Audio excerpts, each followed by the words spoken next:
2024-cü ilin Yaşıl Dünya namlı həmrəlik ilə elan edilməsilə bağlı olaraq Elm və Təhsil Nazirliyinin tədbirlər planına uyğun olaraq ətraf mühitin sağlamlaşdırılması, yaşıllıqların bərpası və artırılması, yaşıl enerji növlərinin yaradılması istiqamətində şagirdlərin maarifləndirilməsi məqsədi ilə Oktyabr ekoloji aylığı elan edilmişdir.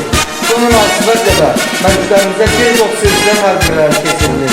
25 Oktyabr 2024-cü il tarixində Tərbiyə müəllimi Arif Suriyevi təşkilatçılığı ilə məktəbin şagirdlərinin iştirakında Dünya bizim evimizdir adlı platform hazırlanır. Dünyamız hər zaman bir alan olsun. Ne güzeldi burada çiçekler, ne doğmadı burada külekler, ne genişti burada yürekler, çünkü bura ana yurdumdur. Ne genişti burada yürekler, çünkü bura ana yurdumdur. Ey ana yurdum benim, ey mukaddes vatanım, ey gözlerimin nuru, yüreğimin gururu.